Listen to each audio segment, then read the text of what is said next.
घर की यह 5 चीजें दान करने से भयंकर गरीबी आती है। माता लक्ष्मी कहती हैं, घर की यह 5 चीजें कभी दूसरों को नहीं देनी चाहिए। आज हम आपको माँ लक्ष्मी की एक प्राचीन कथा सुनाने जा रहे हैं। इस कथा के माध्यम से आपको पता चल जाएगा कि एक स्त्री को अपने घर की कौन सी चीज दूसरों को नहीं देनी चाहिए। जो भी स्त्री यह चीजें दूसरों को दे देती है, माँ लक्ष्मी उसके घर को छोड़कर चली जाती है। इसीलिए दोस्तों, आप इस कथा को पूरा ज़रूर सुनिएगा, क्योंकि आधे अधूरे ज्ञान घातक होते हैं। जो भी इस कथा को पूरा सुनता है, माँ लक्ष्मी उसकी झोली खुशियों से भर देती हैं। तो चलिए बिना देरी किए आपको वह प्राचीन कथा सुनाते हैं। एक समय की बात है, एक अत्यंत शोभायमान नगरी थी। उस नगरी में एक सुकन्या नाम की स्त्री अपने पति और सास ससुर के साथ निवास करती थी। सुकन्या एक पतिव्रता नारी थी। सुकन्या का स्वभाव अत्यंत दयालु था। बेहद सादी, दूसरों की सहायता करती रहती थी। सुकन्या का पति संजय एक वैश्य था। उसकी अनाज की एक दुकान थी। वह बाजार में लोगों की जरूरत की चीजें बेचा करता था। सुकन्या अपने पति से बहुत अधिक प्रेम करती थी। वह अपने पति को ही परमेश्वर मानकर उसकी सेवा करती थी। सुकन्या पति से पहले जाग जाती थी, अपने घर के आंगन को स्वच्छ करती थी, फिर रंगोली बनाकर आंगन की सजावट करती थी। उसके बाद वह अपने घर को स्वच्छ करती, फिर स्नान आदि कार्य संपन्न करके वह तुलसी को जल देती थी और देवी देवताओं का पूजन कर लेती थी। इस प्रकार वह रोज अपनी नित्य कर्म करती थी। सुकन्या ने कभी किसी का अनादर नहीं किया। वह सभी के साथ मधुर वाणी में बात करती थी। सभी लोग सुकन्या को देखकर कहने लगे थे कि यह तो साक्षात लक्ष्मी के समान गुण वाली स्त्री है। यह अपने परिवार का कितना अच्छा ख्याल रखती है। इसके अलावा सुकन्या दान धर्म करने में कभी अपना हाथ पीछे नहीं करती थी। उसके द्वार पर जो भी याचक आता, वह उसे दान दिए बगैर नहीं भेजती थी। उसके द्वार से कोई खाली हाथ नहीं जाता था। जो भी भूखा उसके द्वार पर आता तो वह भर पेट भोजन कर कर ही लौटा करता था, जिससे उसके द्वार पर आए हुए सभी याचक अत्यंत प्रसन्न होकर उसे आशीर्वाद देकर लौट जाते थे। इतना ही नहीं, सुकन्या अपने पड़ोसियों की भी सहायता करती थी। उसके पड़ोस में जो भी गरीब और दुखी लोग रहते थे, उन्हें वह भोजन दिया करती थी। पड़ोसियों को जो जो चीजें लगती, सुकन्या बिना विचार किए ही दे दिया करती थी, जिस कारण से सुकन्या के पड़ोसी भी उसका बहुत आदर सम्मान करते थे। वह कहते थे, यह कन्या साक्षात देवी है। देवी माँ ने ही सुकन्या के रूप में जन्म लिया है। एक बार की बात है, सुकन्या की एक पड़ोसन उसके घर आती है। सुकन्या उसका स्वागत करती है और बड़े प्रेम से उससे कहती है, आज किस कारण से तुम्हारा मेरे घर में आगमन हुआ है? यदि कोई वस्तु चाहिए तो तुम मांग लो, मैं तुम्हारी अवश्य मदद करूंगी। सुकन्या की पड़ोसन कहती है कि हे सुकन्या बहन, आज मेरे घर में बहुत से रिश्तेदार आ रहे हैं। उनके लिए मैं भोजन बना रही हूँ, इसलिए मैं तुम्हारे पास रोटी बनाने के लिए चकला, बेलन और तवा मांगने के लिए आई हूँ। यदि तुम कुछ समय के लिए मुझे चकला, बेलन और तवा दे देती हो तो बड़ी कृपा होगी। मैं काम हो जाने पर तुम्हें जल्दी लौटा दूंगी। सुकन्या कहती है, रे बहन, इसमें कौन सी बड़ी बात है? अभी मुझे चकला बेलन की आवश्यकता नहीं है, इसलिए तुम मेरे चकला बेलन और तवे को ले जा सकती हो। रुको, मैं अभी तुम्हें लाकर देती हूँ। फिर सुकन्या रसोई घर में जाती है और रसोई घर से चकला, बेलन और तवा लेकर पड़ोसन को दे देती है। तब पड़ोसन कहती है, बहन तुम्हारा बहुत बहुत धन्यवाद। आज तुमने मेरा काम सफल कर दिया। मैं अपने मेहमानों को भोजन कराकर तुम्हारा चकला, बेलन जल्दी लौटा दूंगी। कुछ समय बाद अन्य एक स्त्री सुकन्या के घर पर आती है। सुकन्या उसका भी स्वागत करती है और पूछती है, संकोच ना करो, अब बताओ तुम्हें मुझसे क्या चाहिए? मैं तुम्हारी मदद जरूर करूंगी। तब वह स्त्री कहती है, बहन, मेरे घर में बहुत गंदगी हो रही है और मेरे घर को साफ करने के लिए मेरे पास कुछ भी नहीं है, इसलिए मैं तुम्हारे पास झाड़ू मांगने के लिए आई हूँ। यदि तुम्हें कोई समस्या ना हो तो कृपा करके मुझे अपने घर की झाड़ू दे दो। मैं अपना घर साफ करके झाड़ू लौटा दूंगी। सुकन्या बिना विचार किए ही कहती है, बहन, बस झाड़ू ही तो है, इसमें क्या समस्या हो सकती है? तुम रुको, अभी मैं तुम्हें अपने घर की झाड़ू देती हूँ। इतना कहकर सुकन्या घर के अंदर जाती है और झाड़ू लेकर आ जाती है और स्त्री को दे देती है। वह स्त्री सुकन्या के घर की झाड़ू लेकर चली जाती है। फिर कुछ देर बाद अन्य एक स्त्री सुकन्या के घर आती है। सुकन्या उसका भी बड़े प्रेम से स्वागत करती है। सुकन्या कहती है, पधारो बहन, क्या बात है, आज मेरे घर पर किस कारण से आना हुआ? तुम्हें जो कुछ भी चाहिए निसंकोच होकर कहो, मैं तुम्हारी सहायता करने के लिए प्रयास अवश्य करूंगी। तब वह स्त्री कहती है, सुकन्या बहन, तुम बड़ी दयालु हो। मैंने तुम्हारे बारे में बहुत सुना है और तुम सभी की मदद करती रहती हो, इसलिए मैं तुम्हारे पास एक छोटी सी मदद मांगने के लिए आई हूँ। सुकन्या कहती है, बहन संकोच ना करो, तुम्हें जो कुछ भी चाहिए मांग लो। यदि मेरे बस में होगा तो मैं मना नहीं करूँगी, मैं तुम्हारी सहायता अवश्य कर दूंगी। तब वह स्त्री कहती है, बहन आज मेरी बेटी को देखने के लिए लड़के वाले आ रहे हैं, इसीलिए मैं चिंता में हूँ। मेरे पास पहनने के लिए अच्छे वस्त्र भी नहीं हैं, इसीलिए कृपा करके मुझे आप थोड़े गहने और वस्त्र उधार में दे दीजिए।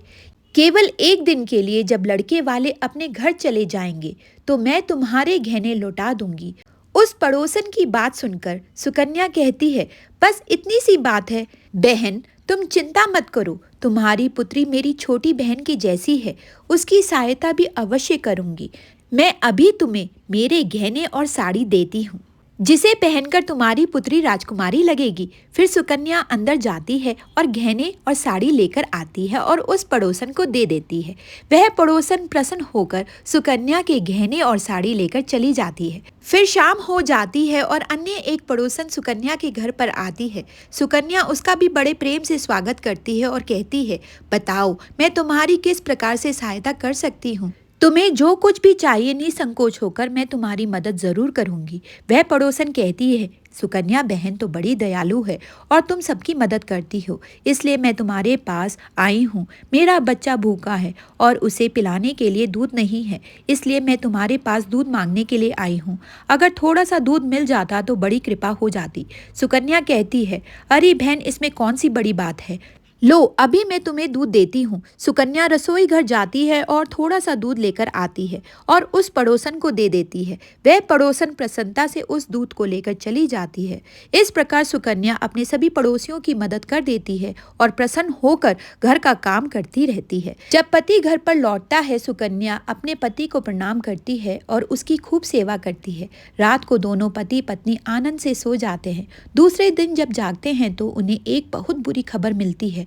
एक आदमी दौड़ता हुआ सुकन्या के घर पर आता है और सुकन्या के पति से कहता है, हे भाई, कल रात को किसी ने आपकी दुकान लूट ली है, सारा माल गायब है। सुकन्या का पति एकदम से घबरा जाता है और दौड़ते हुए अपनी दुकान पर जाता है तो देखता है उसका सारा माल किसी ने लूट लिया है।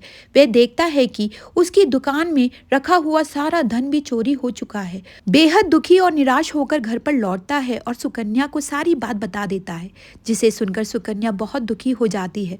सुकन्या कहती है, आप चिंता मत कीजिए, हमारे घर में अभी बहुत सारा धन रखा हुआ है, जिसे आप फिर से व्यापार शुरू कर सकते हैं। फिर सुकन्या अपने घर की तिजोरी में देखती है तो वह भी पूरी तरह खाली दिखाई देती है। उसके अंदर का भी सारा माल चोरी हो चुका था। यह देखकर सुकन्या बहुत दुखी हो जाती है। उसे समझ में नहीं आता कि यह कैसे हुआ। सुकन्या का पति उस पर बहुत क्रोधित हो जाता है और पूछता है, सुकन्या सच सच बताओ, हमारे घर के अंदर रखा हुआ सारा पैसा कहाँ गया? इस पर सुकन्या कहती है, स्वामी मैं घर पर ही थी, सारा धन तिजोरी में ही था, किसने इसे चुरा लिया पता नहीं। कृपा आप शांत हो जाइए, अब कोई ना कोई उपाय जरूर ढूंढ लेंगे। सुकन्या का पति कहता है, यह जो तुम दूसरे लोगों को घर पर बुलाकर खिलाती हो, अनजान लोगों को घर पर बुलाती हो, उसी का फल है। यह उन्हीं में से किसी ने हमारे घर का सारा पैसा चुरा लिया है। क्रोध में आकर सुकन्या का पति उसे भला बुरा कहता है। सुकन्या की सास भी उसे बहुत कोसती है और कहती है, तू पड़ोसियों को घर की चीजें देती रहती है। घर के सभी लोग सुकन्या को भला बुरा कहने लगते हैं।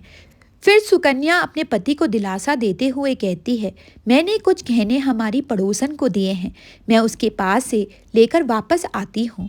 फिर सुकन्या उस पड़ोसन के घर पर जाती है तो देखती है उसके घर पर कोई नहीं होता है। वह स्त्री भी घर छोड़कर सुकन्या के गहने लेकर भाग गई होती है। सुकन्या निराश होकर घर पर लौट आती है और अपने पति को सारी बात बता देती है। सुकन्या की बात सुनकर उसका पति आग बबूला हो जाता है और सुकन्या को भला बुरा कहने लग जाता है। सुकन्या, तुम्हारी दावत देने की आदत के कारण हमारे ऊपर यह मुसीबत आन पड़ी है। अब तू इस घर में नहीं रह सकती।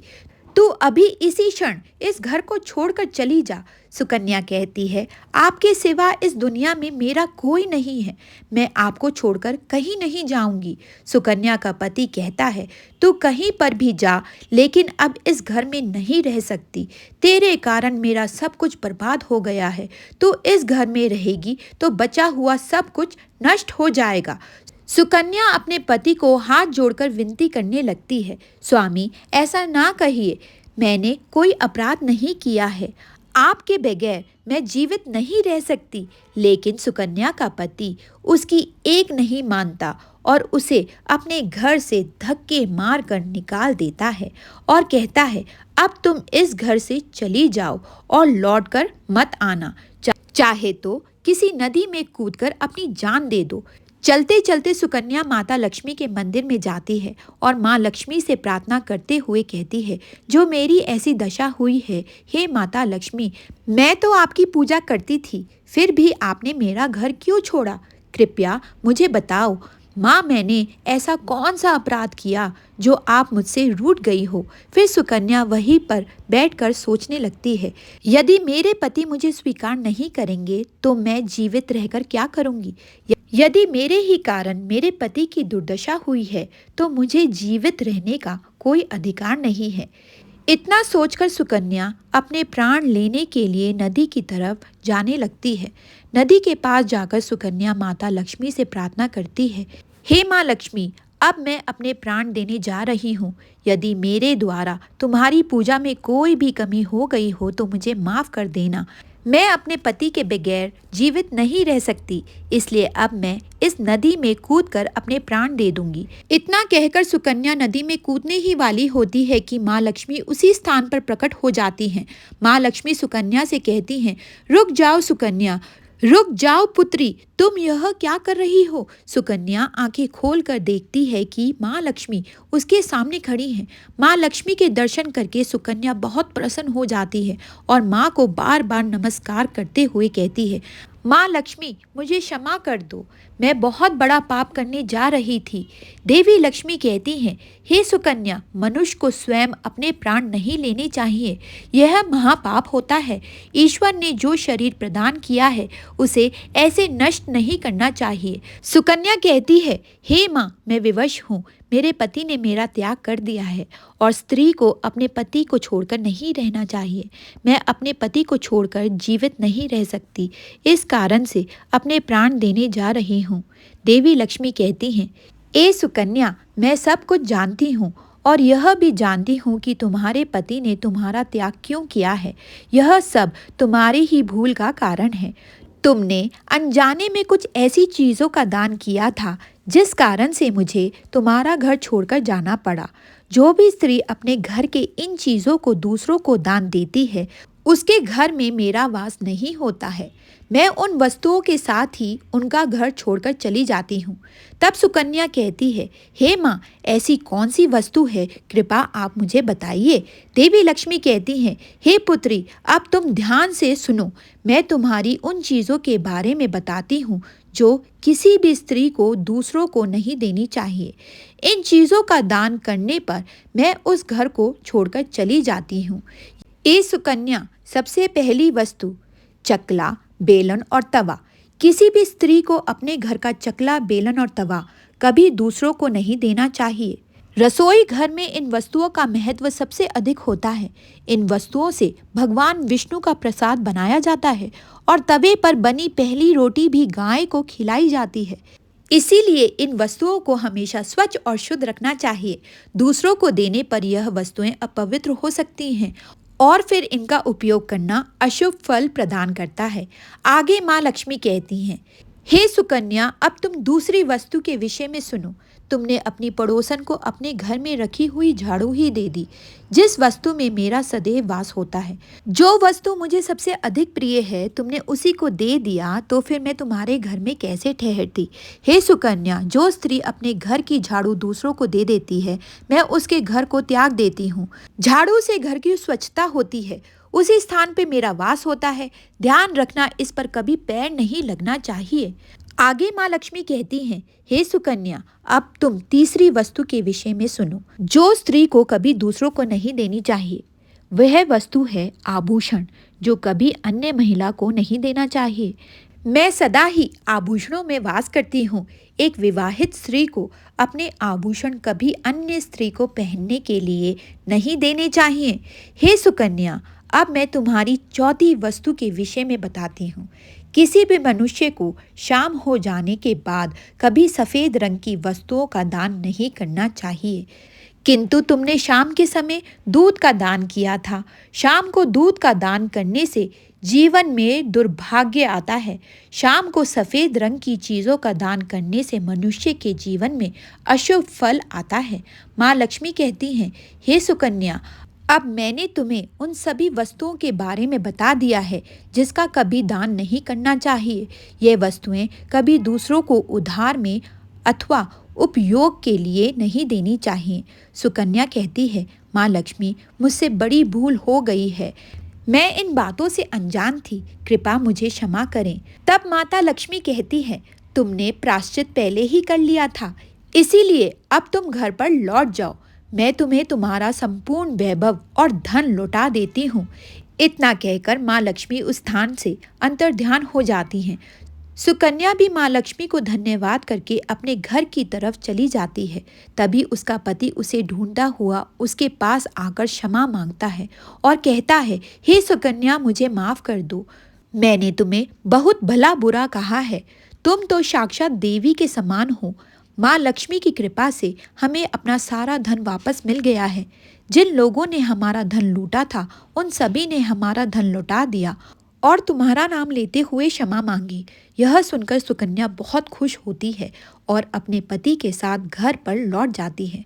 माँ लक्ष्मी की कृपा से सुकन्या के घर में फिर से सुख शांति आती है और उसके बाद से सुकन्या ने अपने घर की यह चीज़ें कभी दूसरों को दान नहीं दी।